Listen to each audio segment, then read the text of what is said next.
بسم اللہ الرحمن الرحیم۔ السلام علیکم ڈیئر اسٹوڈنٹس۔ طالع پاکستان کے چیپٹر نمبر 4 کے لیکچر نمبر 36 کے ساتھ آپ کی خدمت میں حاضر ہوں۔ آج کا ہمارا موضوع ہے کہ 1977 کے بعد نفاذ اسلام کے لیے جو اقدامات کیے گئے اسلامی جمہوریہ پاکستان میں، تو ان کو کس طریقے سے ہم جو ہے وہ دیکھتے ہیں۔ تو یہ بھی ایک آپ یوں کہہ لیں کہ بڑا کٹھن مرحلہ اور دور ہے کہ جس میں ہم دیکھتے ہیں کہ گو کہ پاکستان کا جو ہے وہ آئین 9 سال کے بعد پہلا آئین بنا، اور پھر اس کے آپ یوں کہہ لیں کہ 6 سال کے بعد 5 کے سال کے بعد دوسرا آئین بنا، اور پھر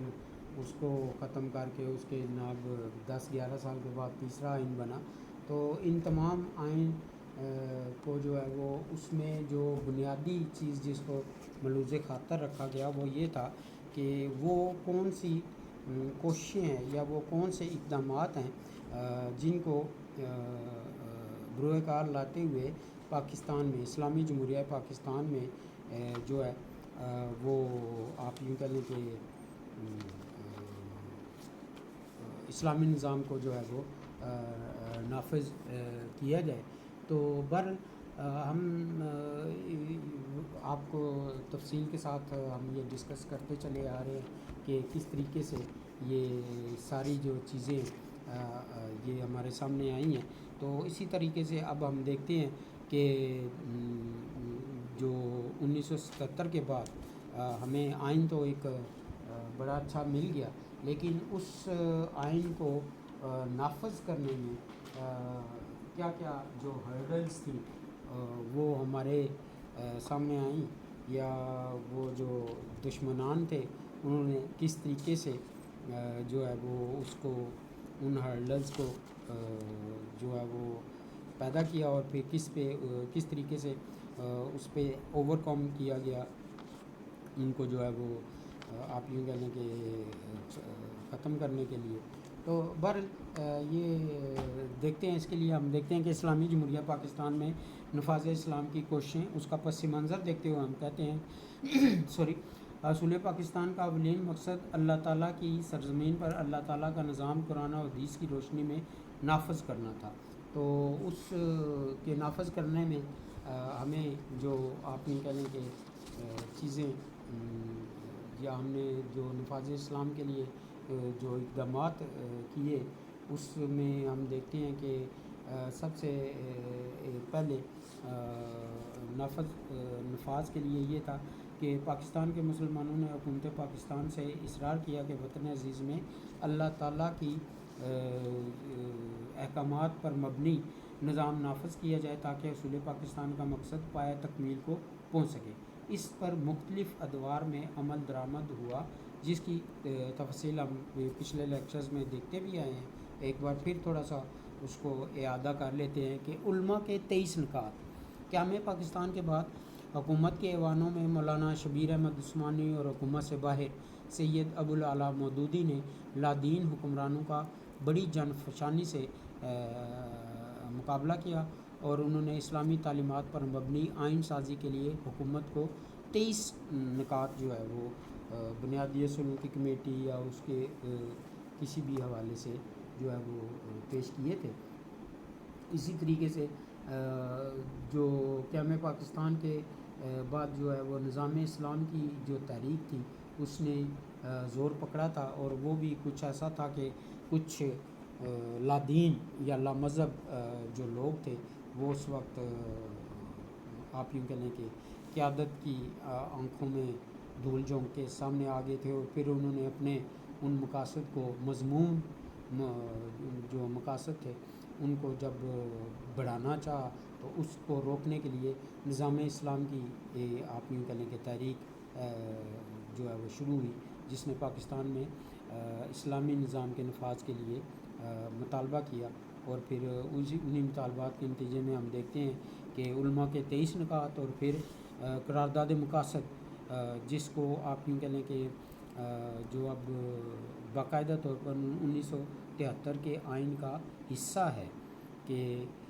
پاکستان میں جو اصل حاکمیت ہے وہ اللہ تعالیٰ کی ہے، اور پاکستان میں کوئی بھی جو قانون ہے وہ قرآن و شریعت سے ہٹ کر اس کا نفاذ پاکستان میں نہیں کیا جا سکتا۔ اسی طریقے سے ہم دیکھتے ہیں کہ 1956 کا آئین ہو یا 1962 کا ہو یا 1973 کا، ان تینوں دساتیر میں نفاذ اسلام کے لیے جو کوششیں کی گئی تھیں ان میں ہم دیکھتے ہیں کہ تھوڑی بہت جو ہے وہ تبدیلی ہے، وگرنہ وہ سب جو آئین تھے ان میں بنیادی جو نکات تھے وہ تقریباً ایک جیسے۔ جب ہم تقابلی جائزہ لیتے ہیں اسلامی دفعات کا تو ہم دیکھتے ہیں کہ بنیادی نکات جو ہے تینوں دساتیر میں وہ ایک جیسے تھے۔ ہاں یہ ایک علیحدہ بات ہے کہ ان کے نفاذ کے لیے جو ہے وہ نہ چل سکا ہو، امپلیمنٹ ہونے کے لیے وہ چیز نہ ہو، لیکن یہ ہے کہ وہ نکات ضرور تھے۔ اسی طریقے سے ہم دیکھتے ہیں کہ 1977 کے، چونکہ ہمارا جو موضوع ہے وہ یہ ہے کہ 1977 کے بعد جو ہے وہ نفاذ اسلام یعنی کہ ضیاء الحق کے اس میں آنے سے پہلے، آنے کے ساتھ ہی جو ایک تحریک شروع ہوئی تھی یا اس سے پہلے جو شروع ہو گئی تھی جسے تحریک نظام مصطفیٰ کا نام دیا گیا تھا، جو کہ اپوزیشن کے رہنماؤں پر مشتمل تھی، اس میں آپ یوں کہہ لیں کہ تمام جو دینی جماعتیں تھیں انہوں نے متحد ہو کر اس تحریک نظام مصطفیٰ کا آغاز کیا، اور پھر اسی کے نتیجے میں 5 جولائی 1977 کو جنرل ضیاء الحق نے جو ہے وہ مارشل لاء لگایا تھا اور بھٹو حکومت کا خاتمہ کیا تھا، کیونکہ بھٹو حکومت جو ہے وہ ایک فسطائیت کی طرف چل پڑی تھی، لادینیت تک کا تو اس کا ہم نہیں کہتے، لیکن وہ جو آئین 1973 کے تحت جو باتیں یا جو نکات دیے گئے تھے، دفعات بنائی گئی تھی، ان پہ اس طریقے سے عمل درآمد نہیں ہو رہا تھا جس طرح سے کہ ہونا چاہیے تھا۔ تو بہرحال ہم دیکھتے ہیں کہ 1977 کے بعد نفاذ اسلام کی کوششیں تحریک نظام مصطفیٰ بھٹو حکومت کے خاتمے اور مارشل لاء کے نفاذ کا باعث بنی۔ ضیاء الحق چوتھے چیف مارشل لاء ایڈمنسٹریٹر مقرر ہوئے۔ انہوں نے اسلامی جمہوریہ پاکستان کو صحیح اور مکمل معنوں میں اسلامی مملکت بنانے کے لیے 12 ربیع الاول 1399 ہجری بمطابق 10 فروری 1979 کو شریعت آرڈیننس منظور کرتے ہوئے درج ذیل اقدامات کیے۔ نمبر 1، اسلامی عدالتوں کا قیام اور سزاؤں کا تعین، یعنی کہ 10 فروری 1979 کے شریعہ آرڈیننس کے ذریعے جنرل ضیاء الحق نے اسلامی عدالتیں قائم کرتے ہوئے اسلامی سزاؤں کا آغاز کیا۔ ان اسلامی عدالتوں اور سزاؤں کا جائزہ درج ذیل ہے کہ شریعت بینچ سپریم کورٹ نے جو ہے وہ تشکیل دی ہے کہ اسلامی قوانین کے تحت دی جانے والی سزاؤں کو حتمی قرار دینے کے لیے سپریم کورٹ میں ایک شریعت بینچ تشکیل دیا گیا۔ وفاقی شرعی عدالت کا قیام عمل میں لایا گیا اور علماء اکرام کو بطور جج تعینات کیا گیا اسلام آباد میں وفاقی شرعی عدالت میں۔ اسی طرح سے وفاقی محتسب 1983 میں پاکستانی شہریوں کو نوکرشاہی کی زیادتیوں سے بچانے کے لیے ایک ادارہ وفاقی محتسب کے نام سے قائم کیا گیا۔ اور پھر قاضی عدالتوں کا قیام، شہریوں کو فوری اور سستا انصاف مہیا کرنے کے لیے بین الاقوامی اسلامی یونیورسٹی اسلام آباد میں شریعت فیکلٹی میں قاضی کلاسز شروع کی گئی۔ بعض دیگر اداروں میں بھی دینی تعلیم کے حصول کے لیے قاضی کلاسوں کا اجرا ہوا۔ غیر اسلامی قوانین کا جو ہے وہ قوانین اور روایات کو ختم کرنے کی کوشش کی گئی۔ دیت اور قصاص کا قانون جاری کیا گیا۔ دیت اور قصاص کے قانون کو حتمی شکل بے شک نہ دی جا سکی، لیکن اس کا اجرا کر دیا گیا۔ اسی طرح سے عید میلاد النبی کے موقع پر 1979 میں حدود آرڈیننس جاری کیا گیا، جس کے ذریعے چوری، قذف، بہتان تراشی، شراب نوشی اور زنا کے جرائم پر شرعی سزائیں دینے کے احکامات جاری ہوئے۔ اسی طرح سے جنرل ضیاء الحق نے شریعت آرڈیننس کے ذریعے اسلامی معاشی نظام کے قیام کے لیے عملی طور پر پیش رفت کی، جس کا جائزہ درج ذیل ہے۔ نظام زکوٰۃ کی ترویج، شریعت آرڈیننس کے ذریعے 20 جون 1980 کو نظام زکوٰۃ رائج کیا گیا۔ اس کے تحت ہر سال بینکوں میں یکم رمضان کو سرکاری سطح پر زکوٰۃ وصول کی جانے لگی، نیز ملک بھر میں ہر سطح پر زکوٰۃ کمیٹیاں قائم کی گئی۔ نظام عشر کا نفاذ 20 جون 1980 کو نظام زکوٰۃ کے ساتھ ساتھ عشر کا نظام بھی نافذ کیا گیا۔ اس پر عمل درآمد 1983 کی فصل ربیع سے ہوا۔ سود کے نظام کا خاتمہ 1 جنوری 1981 سے تمام بینکوں میں نفع نقصان کی بنیاد پر اکاؤنٹ کھولے گئے، نیز سرکاری مالیاتی اداروں نے نفع نقصان کی بنیاد پر قرضے فراہم کرنا شروع کر دیے۔ اسلامی نظام تعلیم کا فروغ قیام پاکستان کے بعد پہلی بار عملی طور پر اسلامی نظام تعلیم کو فروغ دینے کی جو کوششیں کی گئیں ان کا جائزہ لیا گیا۔ ان کا جائزہ یہ ہے کہ اسلامیات کو بطور لازمی مضمون کے ڈگری سطح پر اور تمام سرکاری اور غیر سرکاری تعلیمی اداروں میں اسلامیات کو مضمون کے طور پر لازمی قرار دیا گیا۔ دینی مدارس کی اسناد کو BA اور MA کی ڈگریوں کے مساوی درجہ دیا گیا۔ دینی اداروں کے طلباء کو بحیثیت کمیشن آفیسرز مقرر کیا گیا۔ مسجد مکتب دینی تعلیم اسکیم شروع کی گئی، جس کے تحت مساجد میں تعلیم دی جانے لگی۔ قانون کے طلباء کے لیے اسلامی فقہ کا مضمون لازمی قرار دیا گیا۔ قرآن پاک اور عربی کی تعلیم کا اہتمام، ٹیلی ویژن اور ریڈیو سے قرآن حکیم اور عربی زبان کی تعلیم کا اہتمام کیا گیا۔ بین الاقوامی اسلامی یونیورسٹی کا قیام، دارالحکومت اسلام آباد میں بین الاقوامی اسلامی یونیورسٹی کا قیام عمل میں لایا گیا۔ خواتین یونیورسٹیز کا قیام کا منصوبہ، اعلیٰ سطح پر مخلوط ذریعہ تعلیم ختم کرنے کا منصوبہ تشکیل دیا گیا اور ملک کے بڑے بڑے شہروں میں علیحدہ خواتین کی یونیورسٹیوں قائم کرنے کا پروگرام مرتب دیا گیا۔ اسلامی نصاب تعلیم کی تشکیل، تمام نصابی کتب پر نظر ثانی کرتے ہوئے اسلامی اور نظریہ پاکستان سے مطابقت نہ رکھنے والا مواد حذف کر دیا گیا۔ ضیاء الحق دور میں پاکستانی معاشرت کو اسلامی طرز پر ڈھالنے کے لیے جو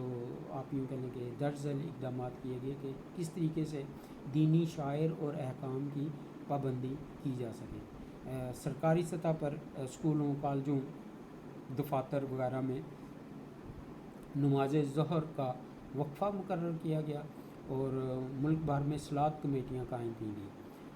احترام رمضان آرڈیننس جاری کیا گیا اور رمضان کے مہینے میں ہوٹل وغیرہ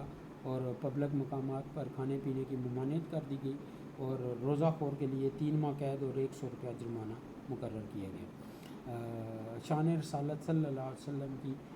گستاخی کی سزا کا تعین، نبی آخر الزماں حضرت محمد صلی اللہ علیہ وآلہ وسلم کے ناموس کی حفاظت کے لیے آپ صلی اللہ علیہ وسلم کی شان میں گستاخی کرنے والے کی سزا کا تعین کرتے ہوئے گستاخ رسول صلی اللہ علیہ وسلم کی سزا موت یا عمر قید اور جرمانہ تجویز کیا گیا۔ حرمت صحابہ کا تحفظ، رسول اللہ صلی اللہ علیہ وسلم اور صحابہ کرام رضی اللہ عنہ تعالی اور اہل بیت رضوان اللہ کے لیے رضوان اللہ اجمعین کے لیے حرمت کے تحفظ کے لیے گستاخ کی سزا 3 سال قید بمشقت اور جرمانہ متعین کیا گیا۔ علماء کرام اور مشائخ اعظام کی عزت و ناموس کی حفاظت کے لیے بھی جو ہے وہ ملک گیر کنونشن منعقد کیے گئے۔ محافل شبینہ کو ریڈیو اور پاکستان ٹیلی ویژن پر براہ راست نشر کیا جانے لگا۔ اسلامی قومیت کی تعمیر کے اقدامات کہ مسلمانوں میں اسلامی جذبہ، قومیت و ملت کی تعمیر و استحکام کے لیے حکومت پاکستان نے کیا اقدامات کیے۔ نمبر 1، مطالعہ پاکستان کی لازمی تدریس، تمام تعلیمی اداروں میں BA کی سطح تک مطالعہ پاکستان کی تدریس کو لازمی قرار دیا گیا اور یہ میں نے آپ کو اپنے پہلے لیکچر میں بتایا تھا کہ مطالعہ پاکستان کو کیوں ضروری سمجھا گیا اور اس کے پیچھے وہ کیا عوامل تھے کہ جن کی وجہ سے جو ہے وہ مطالعہ پاکستان یا حب الوطنی یا پاکستان سے محبت کا جو سبجیکٹ ہے اس کو ڈگری لیول تک جو ہے وہ لازمی قرار، اس کی تدریس لازمی قرار دی گئی. میں آپ کو بتا چکا ہوں، زیادہ تفصیل بتانے کی ضرورت نہیں ہے، لیکن وہی وہ جو اندر کے اور باہر کے دشمن تھے، جن کی سازشوں کے ذریعے تھے یا جن کے کارناموں سے ہمارا مشرقی بازو ہم سے علیحدہ ہوا تھا، تو اس نفرت کو یا اس دشمنی کو آپ یوں کہہ لیں کہ اس کا رستہ روکنے کے لیے یہ مطالعہ پاکستان جو ہے وہ آپ کو پڑھایا جاتا ہے کہ آپ کے دل میں وطن کی محبت، پاکستان کی محبت جو ہے وہ جنم لے، وہ جڑیں پکڑے، تاکہ پھر کوئی باہر کا یا اندر کا دشمن آپ کو آپ کے مزید ٹکڑے نہ کر سکے. جیسا کہ آج کل آپ دیکھ رہے ہیں کہ حالات کس طرح ہے. قومی زبان کی ترویج، یہ بھی اردو کو تحفظ اور فروغ دینے کے لیے بین الاقوامی سطح پر اس کو اجاگر کیا گیا. قومی لباس کی ترغیب، شلوار قمیض شیروانی اس کو جو ہے وہ ترجیح دی گئی. فریضہ حج کی ادائیگی کے لیے بہترین سہولتوں کی فراہمی کا جو ہے وہ ممکن بنایا گیا. ذرائع ابلاغ کو کس طریقے سے نفاذ اسلام کے لیے جو ہے وہ استعمال کیا جائے، تو اس کے لیے جو ہے وہ پاکستان ٹیلی ویژن اور ریڈیو پاکستان میں قومی اور اسلامی تشخص بیدار کرنے کے لیے قومی اسلامی امور پر مبنی پروگراموں کی نشریات کا سلسلہ شروع کیا گیا. غیر اسلامی پروگراموں کو جو ہے وہ ان پہ پابندی لگائی گئی. اسلامی تقریبات کو براہ راست نشر کرنے پر اہتمام کیا گیا اور اس میں اسلامی پروگراموں میں اضافہ کیا گیا. قادیانیوں کے خلاف کیا اقدامات کیے گئے؟ 1973 کے آئین میں قادیانیوں کو غیر مسلم قرار دیا گیا. 1984 میں ضیاء الحق دور حکمرانی میں ان پر درج ذیل پابندیاں لگائی گئی تاکہ مسلمانوں اور قادیانیوں میں واضح فرق ہو سکے. شاعر اسلام کے نام رکھنے پہ پابندی، مثلا احمد، محمد، مصطفیٰ وغیرہ کا نام رکھنے سے قادیانیوں کو روک دیا گیا. اسی طرح سے قادیانی اپنی عبادت گاہوں کو مسجد کا نام دیتے تھے، تو وہ بھی اس کو بھی روک دیا گیا. پھر قادیانی جو ہے وہ جو اذان دیتے تھے اپنی عبادت گاہوں میں، اس کو ممنوع قرار دیا گیا. اسی طرح سے قادیانیوں پر مرزا غلام احمد کے ساتھیوں کو صحابہ کرام اور امہات المومنین کہنے کی جو پابندی لگا دی گئی. اس کے علاوہ 15 جون 1988 کو ایک آرڈیننس کے ذریعے ملک میں فوری طور پر نظام شریعت نافذ کرنے کا اعلان کیا گیا. 2 ماہ بعد وہ 17 اگست 1988 کو باورپل میں طیارے کے ایک حادثے میں جاں بحق ہو گئے. اس پر ارکان حکومت غلام صاحب خان نے سنبھالی. انہوں نے ضیاء الحق کے مشن کو جاری رکھنے کا عزم تو کیا. اس کے بعد پھر نواز شریف، بے نظیر اور مشرف اور سارے ہی آتے گئے. بہرحال وہ جو کام ہو گئے تھے وہ ہو چکے تھے. اس کے بعد ان میں کوئی پروگریس نہیں ہے. ہاں وقتاً فوقتاً جیسے آج کل حضور نبی کرم صلی اللہ علیہ وسلم کے نام کے ساتھ خاتم النبیین صلی اللہ علیہ وآلہ وسلم کا لفظ، تو یہ گاہے بگاہے سرکار کے غلام جو ہیں وہ اعادہ کرتے رہتے ہیں اسلام کو، پاکستان کو اسلام کا قلعہ بنانے کا، اور ان لوگوں کو جو کہ چور دروازے سے آ کے چھوٹی چھوٹی نقب لگا کے اسلام کو کمزور کرنے کی کوشش کرتے ہیں، تو ان کے لیے وہ آقا کے غلام جو ہے وہ حاضر ہوتے ہیں. قیام پاکستان کے بعد مسلمان پاکستان کے پرزور اصرار پر نظام اسلام کے نفاذ کے لیے کوششیں کی گئی. قرارداد مقاصد، دساتیر پاکستان، ضیاء الحق، غلام صاحب خان، دیگر تمام نے جو ہے وہ آرڈیننسز کے ذریعے سے یا کسی نہ کسی طریقے سے اپنا حصہ جو ہے وہ قدر جزا وہ ملک کو ایک اسلامی فلاحی ریاست بنانے کے لیے ادا کیا ہے. تو انشاءاللہ آگے بھی اگر ہم اسی طرح سے چوکنے اور چوکس رہے بحیثیت مسلمان، بحیثیت پاکستان، تو پاکستان انشاءاللہ اسلام کا نہ صرف قلعہ بلکہ اسلام کا آپ یوں کہہ لیں کہ ایک لیڈر کے طور پر اسلامی ورلڈ میں، دنیا میں جو ہے وہ سامنے آئے گا. پاکستان زندہ باد.